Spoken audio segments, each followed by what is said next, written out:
Do we have our attendance for the night? I am just shortly, minutes are on the table as well, so. There, I just had one on each table, so you're still pass it around. Because usually I throw them all away. This is, there's an agenda, there should be 6 agendas on the tables. I have more. There's some over here. More agendas? Yeah. Yeah, there's always been 1 minute on each table. Okay. All right, thank you, Dorothy. Yes. All right. Good to see some members back in the house. Judy Butler's here tonight. Jim Baum's here. So they've been for a while. So welcome back to those two. All right. Okay. So Dorothy's gonna. First of all, we have some birthdays this month. Even though we sang last time, we're gonna sing again tonight. So I'll turn it over to Dorothy. Actually, the only 2 people were here last time, so we have a whole slew of May birthdays. So Muriel, is she on Zoom with us, Roger? Not yet. If not, she will be here shortly. Because she's texted me twice and said she'll be here. Mary Wallace, Teresa Guest, Jim Baum, and Bob Ward. Let's stand up and give them a rousing happy birthday. Happy birthday to you. Happy birthday to you. Happy birthday, dear Lions. Happy birthday to you.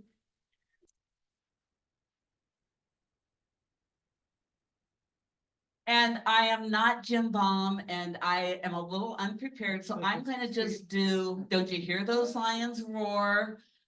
To finish this up, so stand up, get your bigger ready. 1, 2, 3. Don't you hear those lions roar? Don't you hear those lions roar? You can hear them roaring every week as they greet and bow for more, more, more. Don't you hear those lions roar? Their snarling, rumbling roar. So roar, lions, fight 'em, fight 'em, fight 'em. Don't you hear those lions? Hear those lions? Hear those lions roar. Thank you, Dorothy. All right. For the pledge tonight, we have Ronnie Grobel.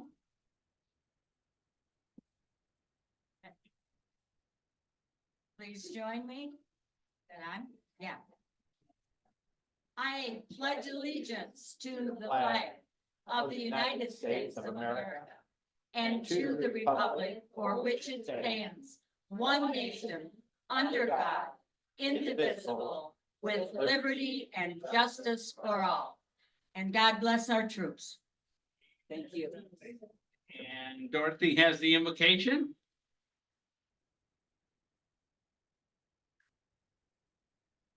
Please bow your head and remove your hats if you're a male. As we gather here this last meeting in May, let us celebrate our many accomplishments, the election of new officers, the celebration of a successful state convention, the presence of so many of our members that have been missing for a while. We are glad you are back. Give us energy to prepare for the coming of Memorial Day and the strength and energy to distribute flags at Fort Custer, to do KidSite testing and diabetic testing at the Cereal Festival, and prepare for the new year of elected officers in June. Give us strength and endurance to do what we do best. We serve. And follow in the International Director Patter Hill's motto, change in the world doesn't happen all at once. It happens through many small choices.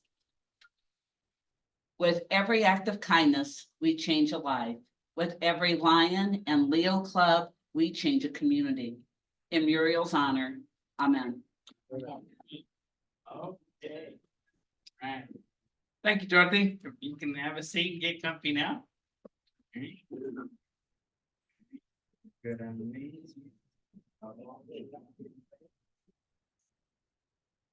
Okay, let's go around and see who's here tonight. Where? When she comes by.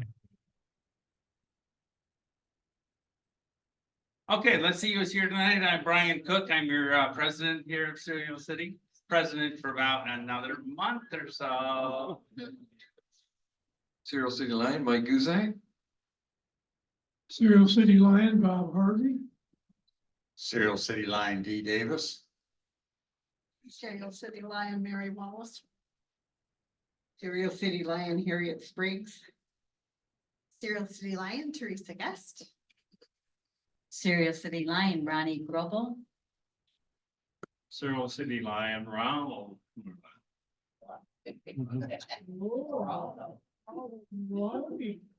Cereal City Lion, Dorothy Bossy, and our guest,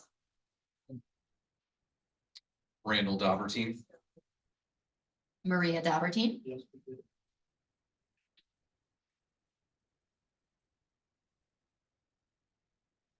Cereal City Lion, Roger Bossy. Cereal City Lion, Jerry Mackey. Cereal City Lion, Randall Larry.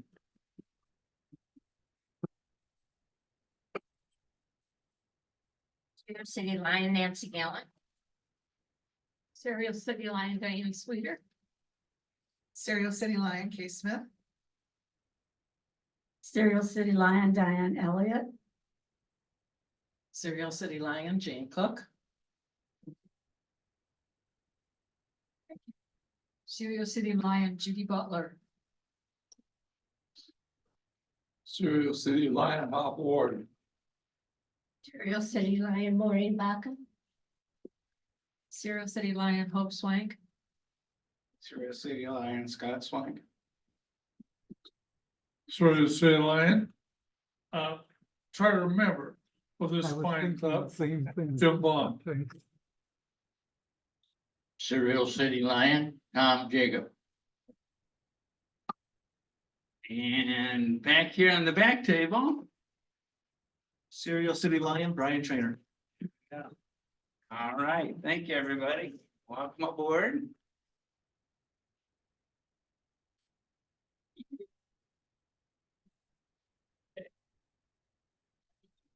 All right, just a couple of reminders, updates on some of our members here. Jim's back to join us, so that was after a little hiatus and he's left us, and now he's back to the meeting, so we're going to him. Judy Butler's here, so that's good. She's gonna have a new address here real soon, so she will be at North Point, right? So, yep, Judy's gonna be moving soon, so that'll be good. So give her some new looks there. Muriel Walters, Dorothy sent out the memo from her surgery. She's out of North Point now, out at the Oaks, and back with her son Dennis. Has anybody been to see her since her new son? So she moved in with her son there. So she's looking for visitors, come in the back door. She said, so. Greg went to see her from Oaks today. Oh, But okay. she had a nice visit with him. Good, good. Yep, and, John Stiff is, last I knew, he's in room 100 at the Oaks. Yeah. Yes. Yes, room 100 at the Oaks, and he should be there for another week or so. Then he's going to be moving over into assisted living at North Point. So stop by and visit. It seemed a lot of times everything was going right along, and all of a sudden, It's not. you have a few bumps in the road. So we're having a few relocations on a few folks, so, all right. Okay. At this time, one of the things at the board meeting we discussed, every year we kind of take a look at our meeting structure and everything as we prepare for next year. Roger Spriggs, who couldn't be here tonight, he's put together a survey, and I've handed those out to the tables. At this time, I'd like the board members to hand these surveys out. We do have pencils and things, and then, Phil, please, we're gonna take a few minutes. Fill those surveys out, and then, the board members will collect those again, and, we'll send those off to Roger. So it's survey time. There's a survey. Oh, she's sitting. That's 2 minutes from the last meeting. You do not need to put your name on your paper. And there's explanations on the other side. Brian. Mine's already been filled out. Let me give you another one. That's right. I agree with it. Did I just say ditto? Wow. That's more than I can do in.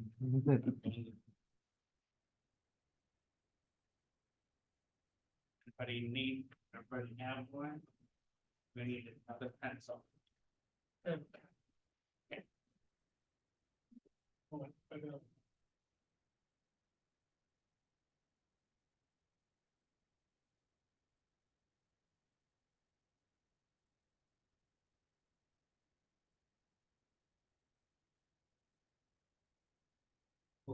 fine.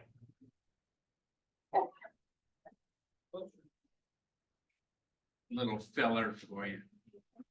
Anybody know what a pirate's favorite letter of the alphabet is?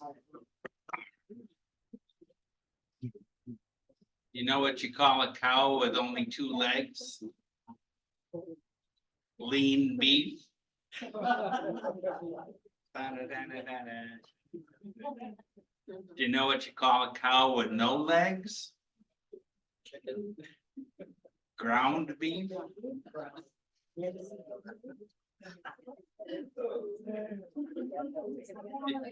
Do you know what you call a dog with no legs? Doesn't matter what you call him, he's not gonna go anywhere because he doesn't have any. You can talk to your grandson again.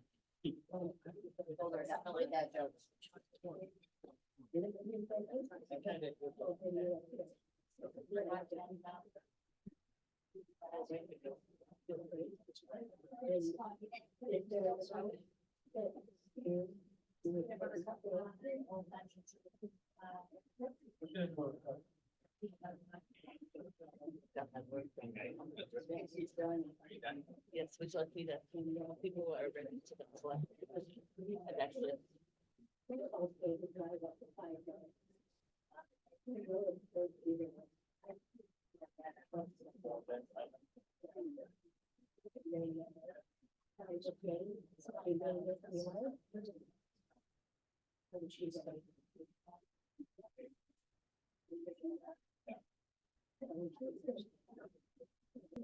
Every line I have to choose.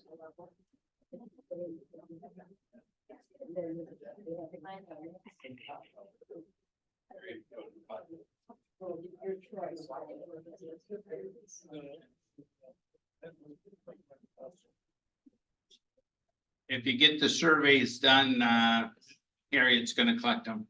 So just hold up your hand or hold up your survey and Harriet's gonna collect them.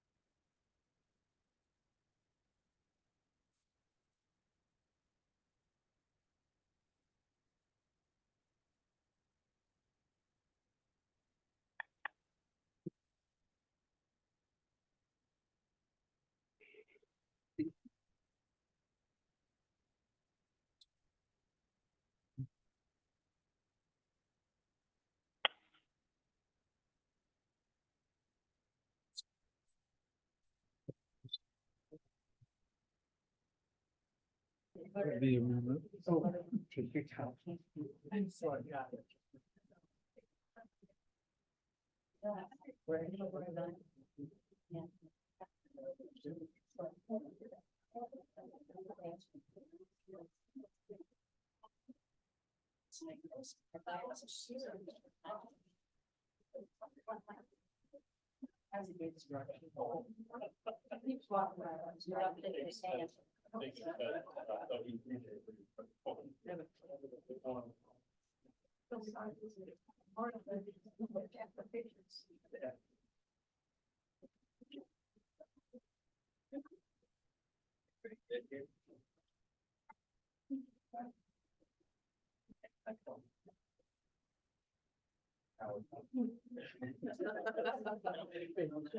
You guys all turned in almost?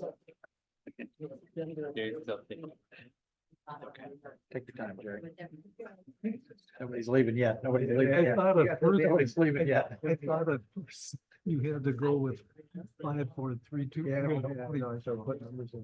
And now I see you can do each one.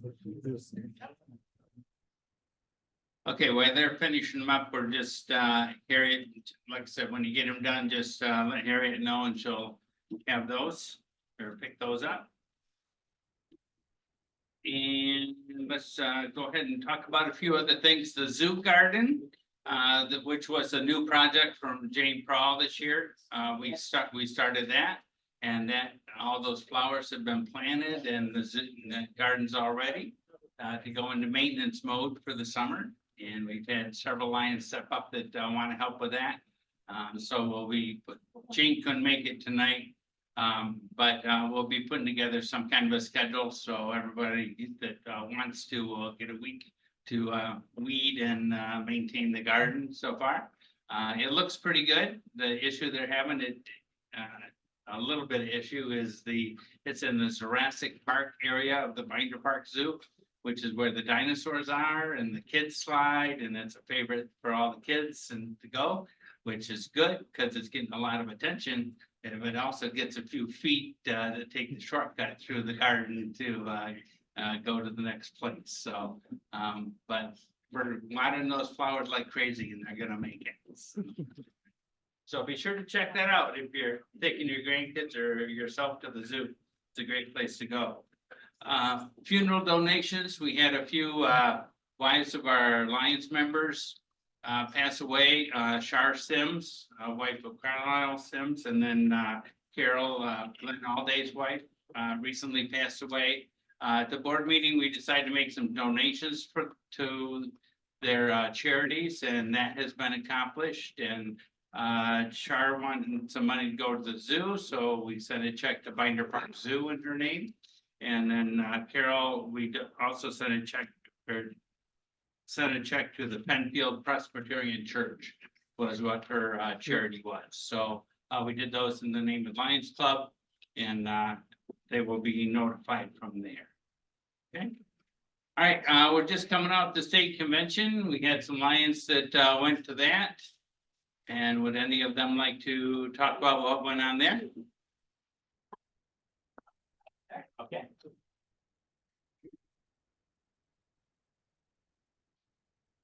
On Saturday, we had a service project and I think everybody that went participated in the service project. And what we did is we filled these bags of food and it provides 6 meals per bag.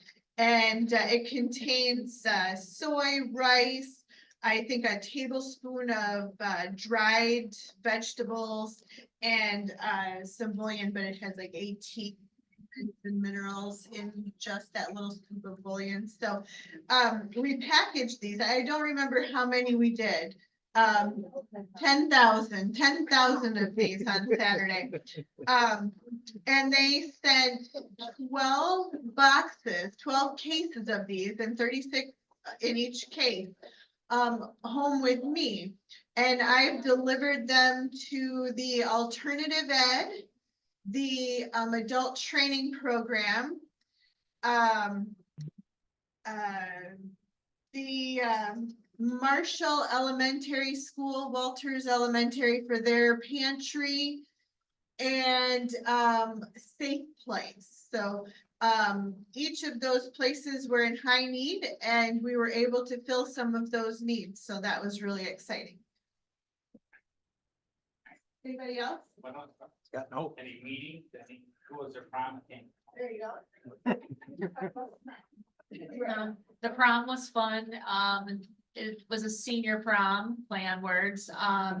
And there was over $11,000 raised for, can't remember what the foundation or what the organization was. But it was based on, yeah, and overall, the convention was wonderful. The breakout sessions were great. The presentations were really good. Had a great time.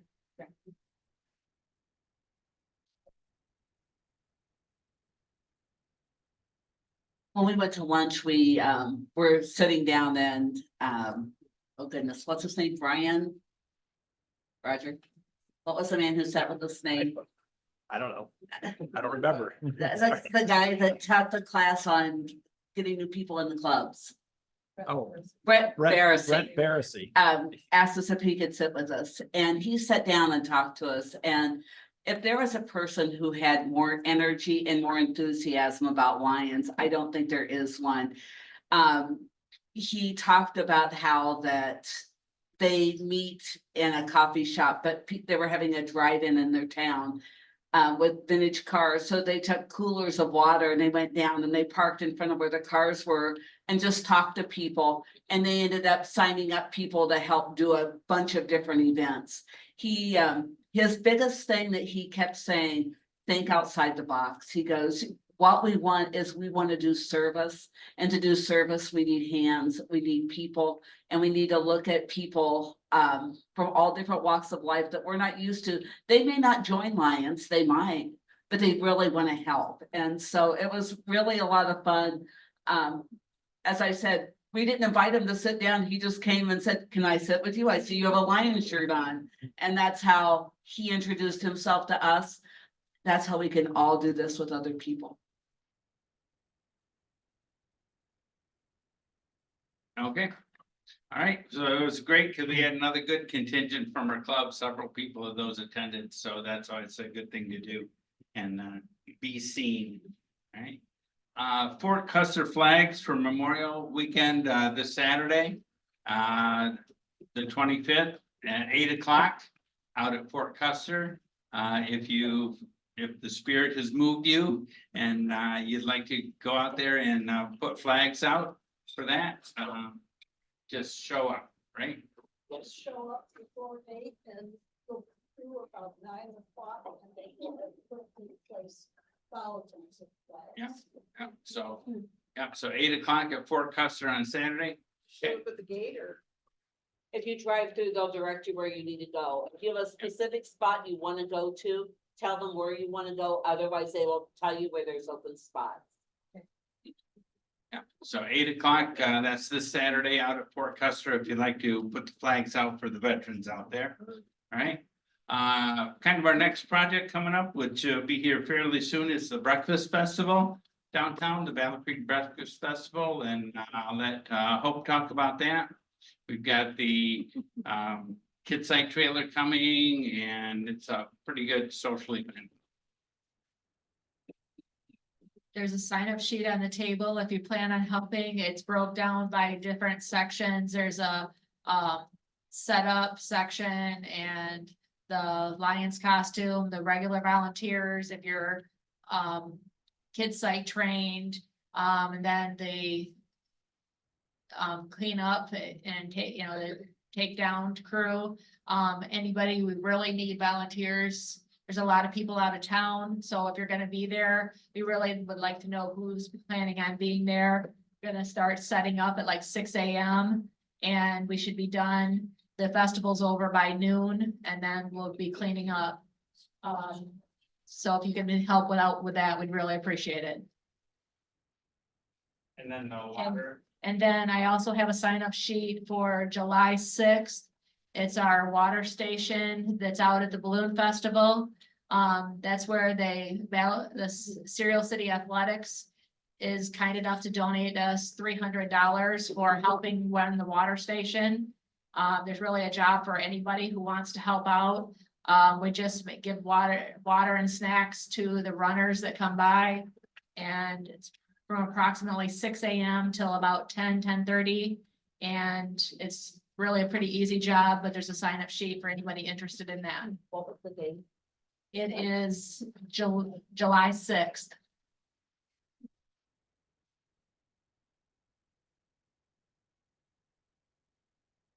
I'm gonna put a big kudos out for Diane Sweeter, who came over to my house today. And we took care of 3 boxes of things and consolidated into one for diabetic testing. So if anyone comes to our booth now, we're gonna have the right stuff in the right area, and she made us a new sign-in sheet. Thank you, Diane. Your organizational skills are amazing. Okay, so just to review, even if you know you're gonna help on the Cereal Festival, like you've already been assigned a job, make sure you still sign up on the sheet, so we have that all together for that. And if you haven't signed up and you can help on that day, that'll be great. All right, do we know where we're gonna be yet? No, I haven't heard yet. Okay, they haven't sent that email. Okay. All right. So it'll be downtown somewhere. So watch your emails for any updates or phone calls, okay, on the breakfast festival coming up. Also, as we watch your emails, at the last board meeting, we discussed some constitutional changes. Our constitutional chair, D. Davis, was there and updated us on his committee's work to update the Constitution. There's some wording that needs to be changed in there. Nothing real major, but there's some updates to the Constitution that need to be made. The board did approve those changes, and so now it goes to the club. Basically, the process is you're going to get an email or a letter explaining what the changes are. That should go out by next Wednesday. Yeah, you'll have that. All right, and then at our next meeting, our first meeting in June, that will give us our 14-day window. So we will voting on those changes to the Constitution. So watch your emails, watch your mail for the updates on there. For the Constitution, we'll be voting on that at the next regular meeting. Okay. The other thing to watch your email for is next thing on your agenda, our installation meeting and awards night, and which is Wednesday, June 26th. That's when we will be installing our new officers for next year. We'll be saying goodbye to our current officers for this year. We're going to have an awards night that night for the Rogers Street for Lions Awards for different people in the club. And so that'll be a pretty fun night. Okay. As we've done before, it'll be a buffet dinner. It'll be here, buffet dinner. Good opportunity to dust off the jacket and tie and dress up a little bit. It's not formal, so you don't need to rent a tux, or a long dress, but you know, just to make sure you're looking good, because there's always a lot of pictures taken that night. All right, and so again, you'll be seeing an invite coming out fairly soon on that. And as we've done in the past with the buffets, it's like to reserve your spot, you send a check back to Jane, reserving your spot, so we have the money ahead, so that way we know how many people are coming for the buffet on that dinner. Okay, if you know you're not going to be here, make sure to let Jane know, and that will kind of help us with the planning too. I know some people will not be here; they're going to be gone. They might have talked to us before, but again, just let Jane know so we can have a list of people if you know you're not going to be here for that night. Okay. Anything else, Mary? One more date for them to add, thanks to Red. On July 10th, we will be scheduled to tour. So tour, that also will be a sign up sheet because we need to know how many. Okay, yeah, all right, yeah, that's something we kind of been, Mary's been working on in the works instead of the steak fry. This year, we're gonna tour Duncan Aviation. and where Red works and runs that place. I think he owns it out there, so he'll give us the owner's tour of his private jet out there and what sit on a they can jet? do out there. So, all right, so, yep, we'll add all those things to the upcoming events and watch for a sign up sheet coming up on that.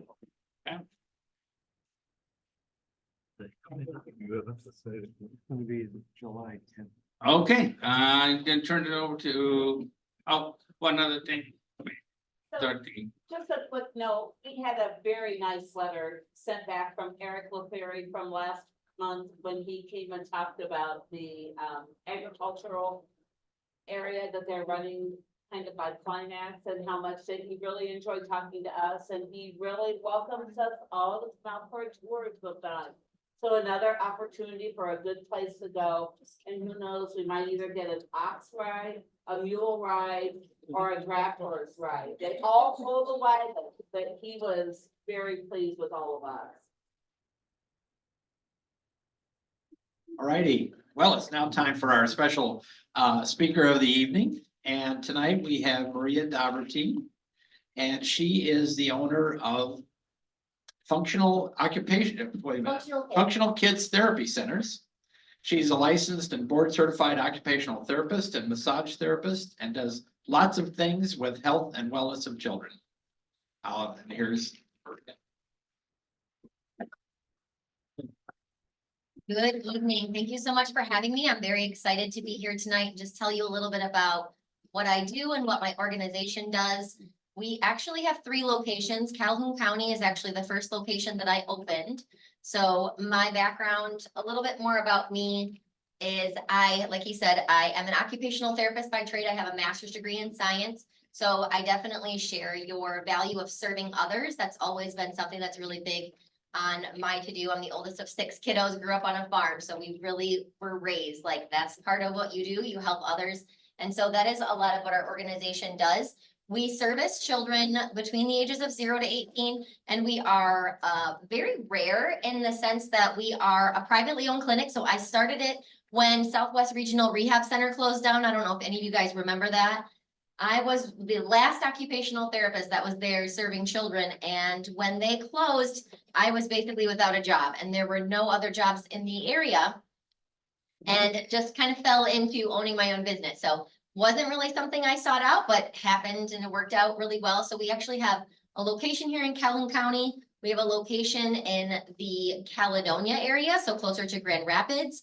And then we also have a location in Schoolcraft, which is closer to Kalamazoo.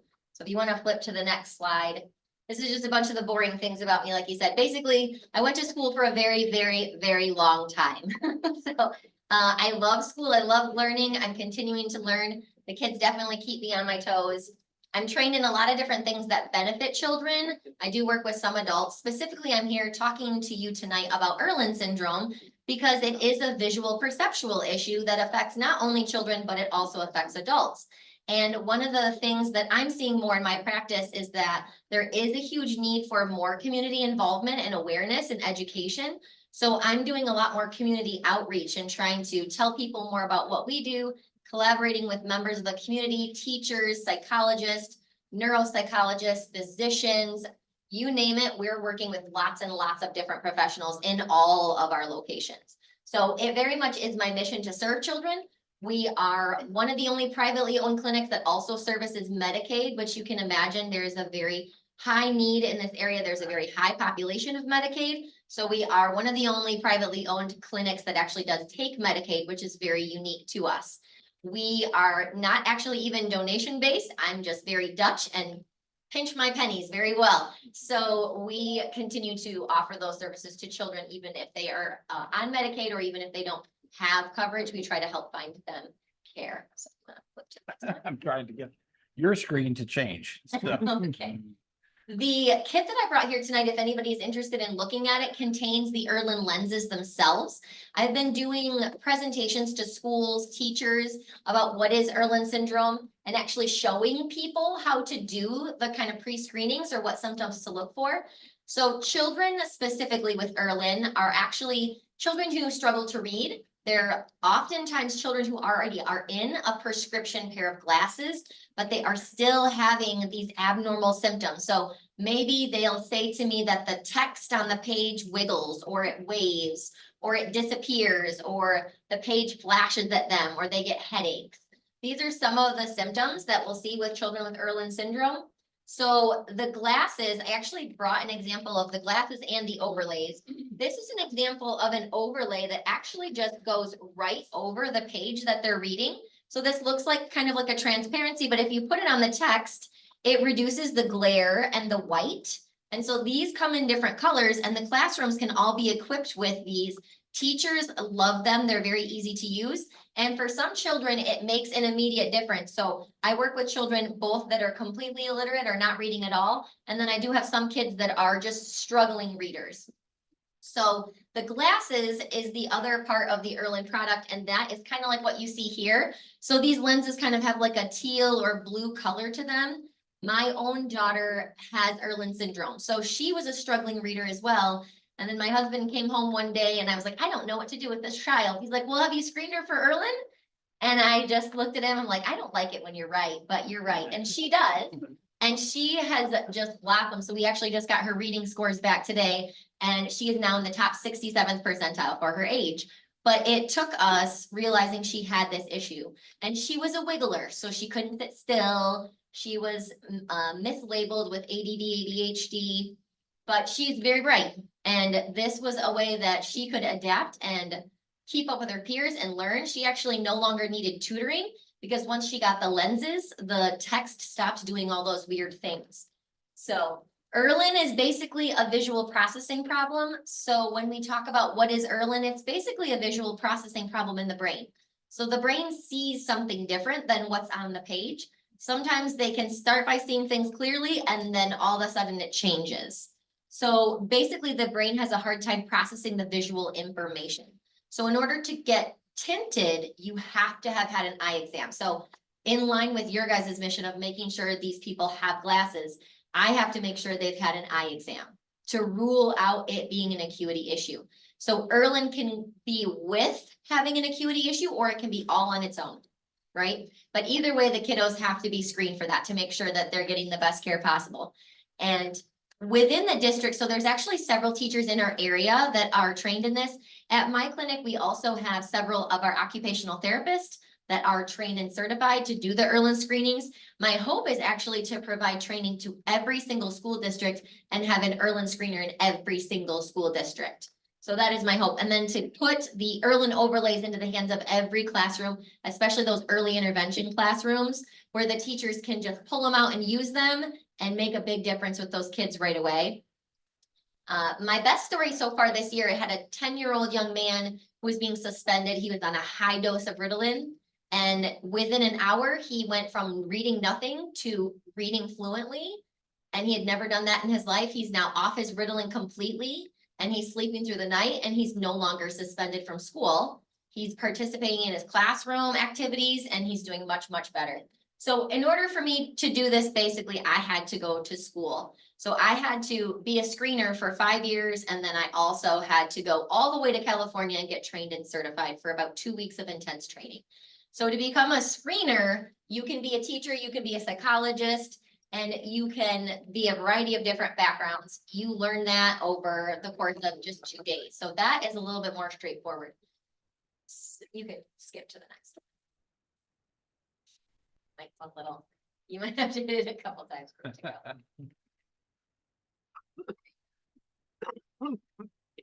So basically, kids that want to be tested, they can come to me just to be screened, or teachers that are in the district are now doing those screenings within the classroom, right? Because they're already there. So it makes a lot of sense to screen those kids while they're in the classroom. The difference right now that I'm seeing is there are a lot of kids who pass their eye exams in school, but are still having visual problems. And so for myself as an OT, my job is to figure out why that's happening. And so I work with a lot of teachers who can't quite put their finger on why a child is struggling. And then we come in and I'll screen them for a couple different things and figure out really what's kind of the underlying thing that's missing. So that's how working together in the community has really made a difference for some of these kiddos. Basically, the symptoms can be present at birth. They can also be acquired. So what that means is, think of your athletes that hit their head. Any child that's had a concussion or a traumatic brain injury can acquire symptoms of Erlin, which makes sense, right? Because we think about, oh, we're dizzy or we have headaches. That can be brought on by getting a concussion or hitting your head really hard. There are also a lot of hereditary factors. So I hear a lot of parents say, well, you know, dyslexia runs in my family or ADHD runs in my family. So those are also kids that we're working with in screening. That's a picture of Julia, a mischievous child. These are some of the symptoms that you can read about. Also, this is all available online, but basically anything that makes it difficult for people to function. I do also screen and tint adults. This is not just something that kids struggle with. I work with a lot of people with autoimmune conditions. And so those conditions also can make light sensitivity or make visual processing more difficult. So that is absolutely something we also do. But these are just some of the other symptoms. Can skip past some of this too.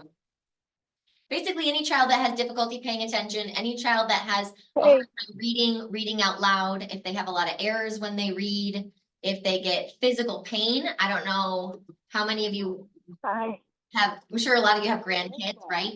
So a lot more kids now are struggling with migraines. Oh, yeah. It's on the rise. So Fine. I'm seeing I'm a on lot a more Zoom of those kids in my meeting. practice. That's not right. They can't hear you. Thank you. Wow, very. These are some of the red flags that I look for. So kids that are propping up their heads, kids that are rubbing their eyes a lot. These are just symptoms. You want some like Diet Coke or? I've got that Coke. Or Diet Pepsi, but it doesn't matter. We have cold Diet Coke. Okay, You want one of those? sure. And then some fresh, can we fill this up with fresh ice water? Although I can keep that. Oh, but It's been here for a while. do you want me just to freshen it up? Sure, thank you. Of course. That actually Are you freezing? trying to educate people about why we're Or doing It's kind of it different. chilly down here. So these glasses, even though they look like kind of a pretty teal It's all color, right. that I has put about up 5 with it colors in it. this long. I'll So I'll just what's keep unique, on. I'll go turn the air off. every person's brain is unique. Outside. And so Okay. although that looks like it's one color, it actually Oh, has wow. many Thank colors. you, So thank they're you. tinted very specifically to each individual person. And this is why kids can get some relief when they get like colored glasses from the eye doctor, but then they come to see me and it gets even better because there's layers upon layers upon layers of color. And there's a specific test that I do to kind of see when to add them. The most layers I've ever done was 19, and that woman was in a terrible motor vehicle accident and literally could not get out of bed. She was in such severe pain, she couldn't work. And so once she got her lenses, she actually went back to work and got off a bunch of her medications. So yes, it can look like very simple, but it is actually a complicated process, and it is similar, but it is more advanced and specific. Yeah. Any other questions? That's a great question. Any other questions? Yeah.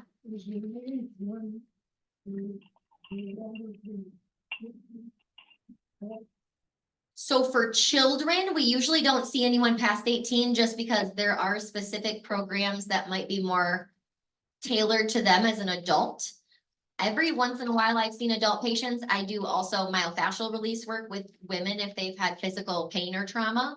But the majority of children age out of our program by 17. Erlin clients specifically, I see well into their 50s, 60s, and 70s. But that's specifically for Erlin. So who diagnoses? So I do the diagnostic. So I'm actually the only Erlin diagnostician in the state of Michigan. And the reason for that is because it's very specialized and because the years and years of training is so intense that there's very few people who take it on. There was one gal who recently retired, like within the last 10 years, she retired. So yes, there are lots and lots of Erlin screeners. So when they're screened for Erlin, that's the shorter test that like your teacher that's trained can do. My part is the diagnostics typically, and that takes about 2 hours. So it's a longer process. So what about your local optician or optometrist? So they're not trained to do it. Yeah, so they have to be certified and trained. They could be screeners. I've reached out to several of the eye doctors. There's kind of, what's a nice politically correct way of saying this? There's not a great desire to collaborate, I found, among certain professionals, which is sad. It's also really hard to find pediatric specialists in this area. Dr. Who is the gentleman that I'm thinking of? He owned Excel Vision Therapy, Dr. Bruce Christensen. He was the one I referred everybody to. I loved him. And then he kind of retired. And so it's been a lot harder to find a pediatric optometrist that's really. And he saw people from all over. Oh, he did. From Grand Rapids. Yes. To. I loved Dr. Northern Christensen. Indiana, because he did not recommend surgery. He worked on other things. And he's very holistic minded, the vision therapies. I'm familiar with a lot of the vision aspects. So Talking about background where I've seen eye doctor. medical side, with I've the seen Lions. development side, I've seen And it's a- developmental optometry Somebody that does therapy something with and Erlin, and I've seen all things be beneficial, adults but Erlin is don't probably see the right fastest when they thing I've read. seen work. Vision therapy is very All intense, kinds of very things. expensive, and it's completely out of the realm of affordability for 99% of the families I work with. Thank you. Most of the families that I work with need to be scholarships. Thank This you. is I part of the can't reason. imagine what it's like out. I do have kids that can afford to get screened and tinted. The That's screening one is of about them. $250, the diagnostic is another $250, and then they pay about another Not shooting, $200-ish for just leave it tinting, on. or for the actual tinting of the glasses. Thank you for your help. There's a lot of families that don't, so that's why I trained my OT to train them, which now is covered by their insurance. Now, the only thing they really pay is for the diagnostic and the actual glasses Yeah. being tinted. But usually I'll direct them to a local Lions Club and say, you know, hey, here's this. Erlin also has a foundation that they can apply for. And so they can apply for funding through that. But a large number of my families need assistance. Yeah. Yeah. I wondered with your training, how you could tell that many of us had grandchildren. Oh, yes. I don't know where that is in my training. Just call it a hunch. Call it a hunch. You know someone who had grandchildren. Any other questions? These are just some of the examples of distortions. Believe it or not, kids will say the darndest thing. So most of the time when you go get an eye exam, they'll say, can you see it clear? Is it clear? Is it blurry? Erlin has a lot of weirder symptoms. Like, does the print wiggle, wave, jiggle, dance? Does it pop off the page? And you would be floored at the number of children who say, yeah, it pops off the page and it dances and it swirls and it twirls. When you start asking them questions like that, they describe it to you. But when they go for a regular vision exam, these are questions that are not being asked. So that's why a lot of these kids are being missed, right? Or the child is dismissed as just being silly or something, right? They're very intense. And I say to people too, if you find a person who's ever had a head injury, they'll tell you how disoriented it is. Like if you try to read after you've hit your head really hard, you will instantly get a migraine or you'll get vertigo, right? I don't know if any of you have ever experienced vertigo. Terrible. It's kind of for kids with Erlin, that's what happens to them when they try to sit down and read. So many of the kids end up going to the office and complaining of a stomach ache, a headache, of being nauseous, or they'll throw up when they sit down and try to read and concentrate. Right? I have a lot of kids on my caseload that are on attention meds or anti-nausea meds, because again, this hasn't been screened as a problem. So yeah, those are just the severity. So Erlin can be really, really severe, or it can be more mild. So this is again why it's hard sometimes to detect it with some kids. Do they wear the glasses all the time? Some people do wear them all the time because anything can trigger it. So going into like Walmart where it's really bright and overwhelming can be a trigger. Some kids, it's only instigated by looking at print. So they only wear them when they sit and read. So it depends on the child. Some people are also tinted differently when they're reading versus when they go outside. So they'll have a specific pair for outdoors and they'll have a specific pair for reading. Yep.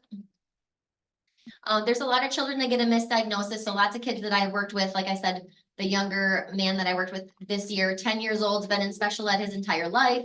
They've tried lots of tutoring, all these things. He still wasn't reading. After an hour, we got him tinted. He's reading fluently. Almost at age level, not quite, but pretty darn close. Yep, that's just the process. So the students get screened and then they come to me for the diagnostics. There is a questionnaire that's free online. So if you know of anybody or you yourself are curious, you can go on the erlin.com website and you can fill out the self-test or get tested. And that test is free. And it just asks you a bunch of questions that are related to Erlin. So if you answer yes to more than 5 of those questions, then there's a need for being screened. And then this just talks about the Erlin filter. So these are not the same as getting Erlin lenses, but boy, oh boy, is it a fast, easy way to help students right away. So this is a nice modification, a classroom modification or a home modification that can be used. Problem is they get lost. The Zoom hands forget where they put them. And those are just, there's been a lot of research on Erlin. Erlin has actually been around for more than 30 years, but a lot of people haven't heard about it. A lot of people haven't heard about it. Yeah. So I think that's probably pretty much all you guys need to know. But any other questions about this? Is it an acronym or is it named after Nope. somebody or what? So Helen Erlin is a school psychologist. She's actually the one who developed the method over 30 years ago. She happened upon this in theater when she noticed that some people could memorize their lines or read the scripts from their theater production better underneath the colored light. And then she started researching why this was happening and found a very gifted part of the population who actually had more of like a dyslexia tendency. This is a picture of a brain. This was actually done by Amen Clinics. This is kind of what children with ADHD or children with dyslexia they're doing. They're using more of their brain to decode. And so this is an example of without their Erlin lenses, somebody with Erlin syndrome, and this is actually after they get their lenses. So you can see the brain actually has calmed down, right? So yeah, and there's a bunch of research about how this is actually could save the schools money.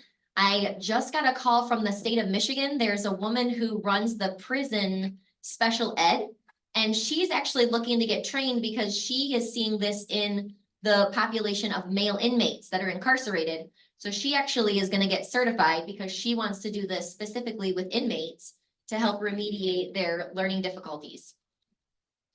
Yeah, very interesting. Have you ever worked with adults with ataxia? Sure. Yes, absolutely. So in the hospital, I worked with a girl that was struck by lightning and was drowned. That was a severe example of a child with ataxia that I worked with. We work with a lot of children that have a variety of conditions. You name it, I've probably seen it. I'm actually a board certified pediatric specialist. I'm one of the only AOTA board certified pediatric specialists in the state of Michigan as well. But So I've seen a adults lot. also? I don't see as many adults, but when I worked at Southwest, I did acute care as well. So I have worked with adults as well, but my focus is primarily pediatrics. Yeah. Any other questions? They do not test at all in schools unless there's a referral. So teachers, I think, are at a point in helping their kids where they're just really looking to help. And they want to have any tools that are actually useful and can be applied easily. So most of my teacher friends are willing to try it, right? So if I give them a set of overlays and I teach them how to use it, most of my teacher friends are like, yeah, give me those. I'll try them. I'll try anything to help these kids, right? And so again, it depends on the school district, it depends on the teacher. I don't pretend to know everything there is to know about the school district because I'm in private practice. But my hope is that we can build more of a bridge between the schools and practices like mine. Historically, we kind of operate separately, but in a more ideal world, we would be really helping each other to figure out how to make these kids' lives better. Right? Yeah. Yep. So if you're the only one who does diagnostic, Yeah. where are you located? I'm here in Battle Creek. In Battle Creek. So I literally All get, over the state, are you saying? there's a diagnostician in every state or several. I'm the only one in the state of Michigan. So I have people drive from Traverse City to come be tinted by me. Yep. So they'll drive. So the first step is going online and finding a The self-test. location Yep. for screening or. Yep, and they can fill out their own self-test first, that's free. And then they can find a local screener, which is also online. And then they can find me, the diagnostician, listed also on the website. Yeah. Yep. Anything else? How would I do on time? You're doing fine. Okay. Doing great. Perfect. From my understanding is, so I just spoke with the Lions Club in Olivet, actually Monday night at their last meeting. So it's interesting to me also how many of my clients don't know about the Lions Club.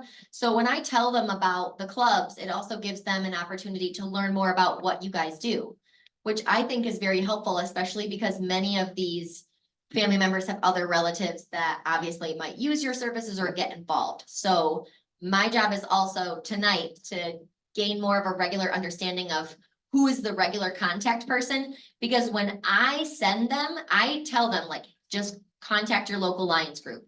But if I have somebody's name or email on speed dial, I will start giving that to every single one of my clients that I know needs that contact. So I'm happy to share that. Functional Kids as a whole is also just in general trying to become more active and involved in the community. So even though we're a private practice, we don't get any government funds. We don't have any help from anyone. I'm literally just a one-man show, aside from my poor husband who has to deal with me. So we do our darndest to help the families, but I'll be honest with you, specifically in Calhoun County, it's been a very interesting time trying to serve the community members just because of the demographic and the need for services. What about grants? I can't get anything. You want to know why? Because even though I service the most at-risk population, I'm not technically a not-for-profit because I don't have a board. So they will give me $0. I actually hired a company to find grants for me. And after 6 months of searching, they're like, sorry, there's literally nothing available. You're not a not-for-profit. Does insurance cover any of this? Insurance, I have made it so that I train my OTs so that they can bill for the screening, but technically I don't have to do that. And there's no other clinic, as far as I know, in the state that does this. So it's all private pay. So I've made it so that it is, because it's part of my scope of practice as an OT to look at visual perception. But the diagnostics, I can't afford to do that. My kit, just that silly little kit right there, cost me about $3,000 a year. Just for that kit. That doesn't include the $10,000 I paid for the education and all of those other things. So I don't do this because I'm making money. I do it because I know it helps. Right? So my goal at the end of the year is break even. Right? So. Right. Yeah. It's interesting because when you talked about Dr. Christensen, who has retired, Mattawan School District actually referred kids from there to Battle Creek. Yeah. Because they said that Yeah. it was, the end results were so good. And Yeah. I think that's what people started looking at was the end results. My dream is to actually hire a neuropsychologist and I have a speech therapist that I just hired who actually specializes in language, articulation, and encoding. And so she actually has a specific interest in those with dyslexia. And we're making connections in Grand Rapids with several neuropsychology practices that don't know where to send kids with a diagnosis of dyslexia. So what I would love to do eventually is to have a space where those kids that are low income can actually get tested and given interventions for dyslexia. Because right now with BINDA, that no longer exists, right? So there's a lot of holes in, and I think there's ways to, to fill those, but it's gonna take a community of people working together. Cause I can't do it. I can't do it all. Is there a way to, like, surely there must be a giant gap where almost nobody knows about this. Absolutely, I mean, like, absolutely. can you And get in some front of the people, state yeah. school board and let them spread the word, or? I have tried talking to school districts. It's very difficult because the schools are very busy and very overwhelmed. And like I said, it's a different world. And so I know that when I reached out to Olivet, they were great. I got in there, I talked to the middle school, I talked to the elementary school. I did presentations for them. It was like $100 I charged them to go in there. And then I actually volunteered on top of that and screened kids for free after that. So, I mean, I'm willing to do it, but I have to get that invitation also too. So again, that's why I'm here tonight. That's why I'm trying to figure out those connections, but I also can respect that people are busy and there's a lot of kids to service and people are doing their best. All right, any other questions for Maria? Okay, Scott. Do you have any information that we could hand out, like at the cereal, newspaper, we could just. I have some brochures that are from the Erlen Institute. I'm happy to provide those. He has my email address, so any and all information, if you guys ever wanted to come to the clinic and do a tour and see, if you guys ever wanted to see a screening being done, I'm 100% open to further conversation. You just let me know what you guys might have an interest in having. That would be a way to get the word out. Yeah. Yep. Thank you. Thank you so much, and I have a little gift for you.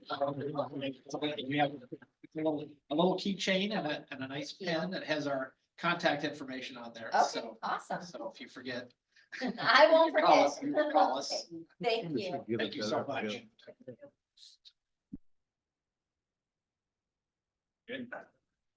All right, again, thank you very much for that eye-opening presentation there. Okay, time for game time. So we'll turn it over to the game committee here and we can get rolling with that. The kids.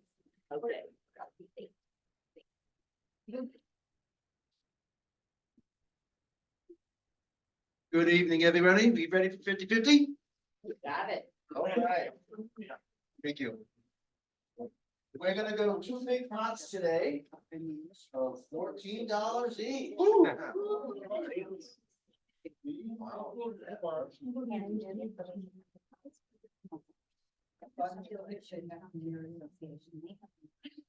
The winner is last 4 digits, 3413.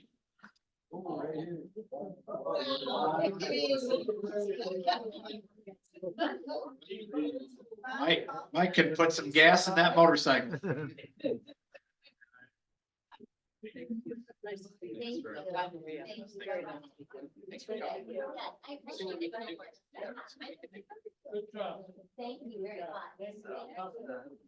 And the winner is 3391. 3391. It looks like it is Diane Elliott.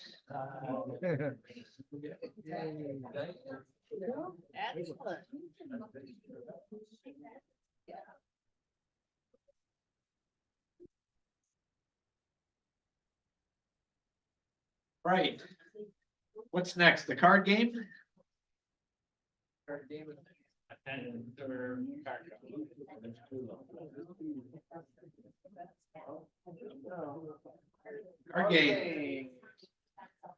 Cards out. All righty. There's $1 in there. What are we doing with that $1? All right. Who would like to draw for the card game? Let's have Diane do it because she just won the pot. Didn't call my number, did we?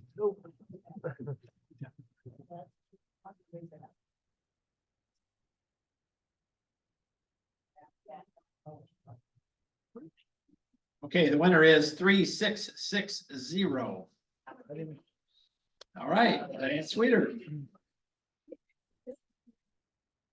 Muriel is at home. She is on Zoom. Thank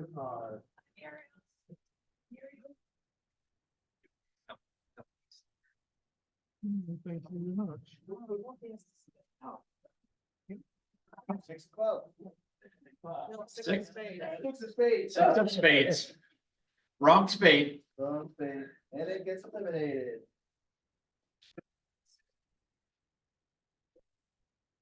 And it's time now for the attendance drawing. We'll have Miss Diane draw a name, and the winner must have been here tonight and last meeting. Jane Prawl. It's not here tonight. So the pot rolls over. No, I think the pot rolls over, right? Yep, pot rolls over. Have to be present to win.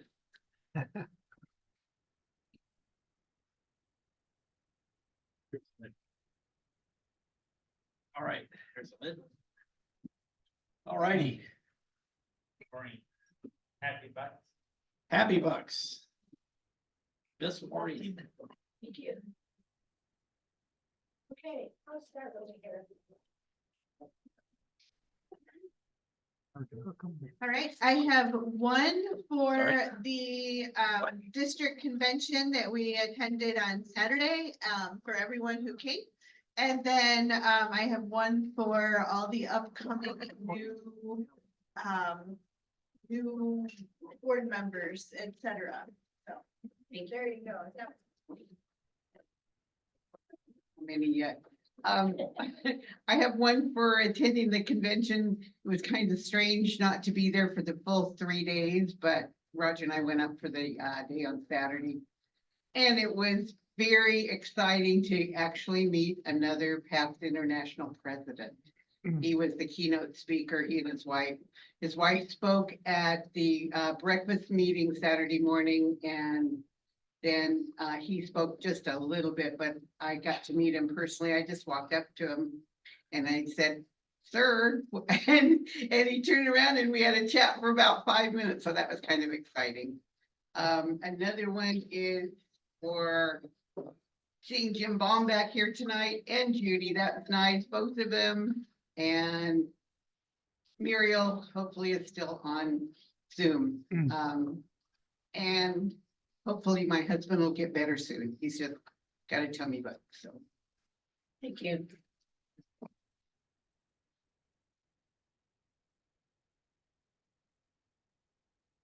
Let's hear it.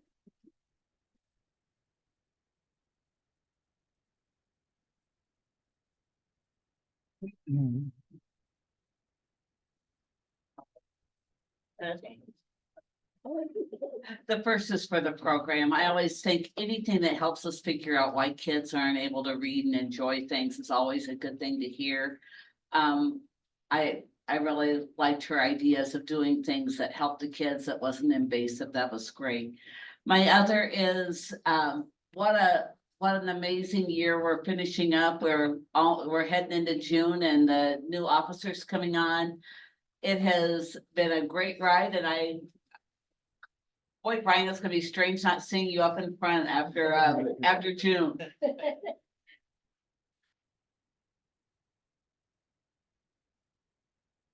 I have a couple just for this beautiful summer weather we've been having, and it's nice to see big groups here and have everybody back. Feel like everybody's Thank you. close to me.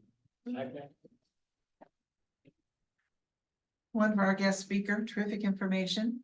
And also, it's really nice to see some of our members back that we haven't seen in a while. Always wonderful to see those smiling faces, especially if they're a charter member.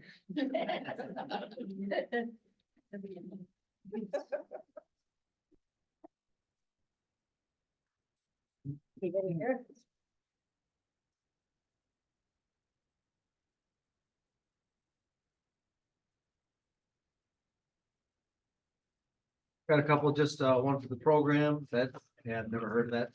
And sounds like it's just about magic, how quickly it works. And then another one for seeing old Jim back here. Good to see you, Jim. Thank you. So I've got one for the program. It was, and I want to thank Teresa for recommending that she come tonight. She had contacted Wendy Burns quite a while ago, wanting to get in front of Lions clubs just to give them the information. And so it kind of got lost. I think I'd forwarded it to Mary, and Mary sent it back to me. Says, "Well, if you need an idea, here's one," and so I'd forgotten. This was like last October, but anyway, so I'm glad she came. For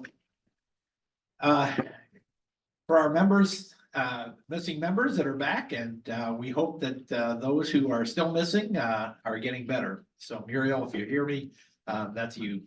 And John, of course, John Stiff on the mend. Last one is just for our club. It's great to see everybody. It was great to be at the convention for a little bit. I was there only Saturday as well, which was odd because normally I go for the whole thing. So anyway. Thank you. Taking out one over there in the corner.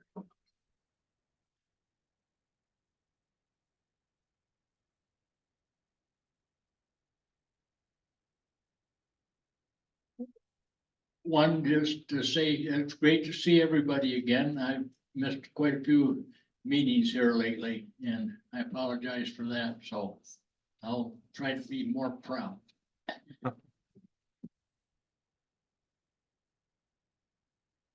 Jim Baum, I gotta split my dollar, cause this is why I'm down to $1 in my pocket. But anyway, nice to be here, and the other thing is a great program, really a great program. Something we oughta take a look at. Thank you.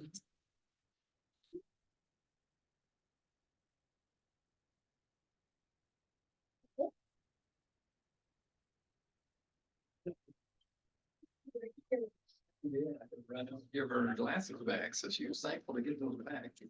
So I got through here, yeah, one for the program for sure. It's really interesting. And if you remember, I think it was 5 to 10 years ago, we had an ophthalmologist come in and talk about eye tracking. And I asked her, did eye tracking contribute? She said, yes, because if they can't track, they can also cause a lot of control problems. And that was an interesting one as well. Anyway, and then one for Jim, great to see him back in action.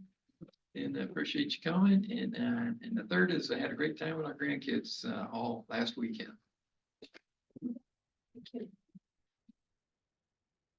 Right, okay, thanks, Marie. Alright. Okay, another good meeting tonight. Just a reminder, as you look at the big picture here, we have one, this is the last meeting for May. In June, we just have the one meeting. The first meeting will be our regular meeting like this. The second meeting will be the installation night buffet, and that one will be a little different. That will follow a different format for that night. So we really have one more meeting. At our next meeting, we'll make sure we talk about everything we've got coming up and planned for the summer. So everybody can get that on your dockets and schedule your vacations, of course, around all those Lions events that you need to do. So garage sale, we're gonna have a garage sale. You're gonna hear about that. Dorothy wants to talk. This is just a good one for anyone who came with me or after. John Barnes is doing the speaker in June. And I never have had John Barnes at a meeting to sign my apron. So if you bring your apron to the first meeting in June, we can get a name on there that we have, he's a long-term member, but he doesn't get to a lot of meetings because of his job. So just to remind you, aprons can be signed anytime except during the meeting. Yeah, John Barnes will be our speaker. He'll be talking about the red, white, and blue group that's here in town and does a lot of work for that. So should be a nice program for that. A lot of information. We'll get everybody ready for the summer. And thanks for coming. Drive careful on the way home. All right, Diane. If anybody is going to the UP this weekend, I'm just gonna tell you that the whole north town side of the bridge is completely demolished. So the bridge is gonna be one lane going north and coming south. So I would just have your patience. Okay, you got that, Mike? So, yeah, okay. Okay. Okay, so watch for those Mackinac Bridge updates. All right, we'll see everybody on email. Watch for the stuff to come on your emails that we talked about, and keep in touch. Make sure to go visit those that can't make it to the meeting. So, okay, thank you. Have a good night.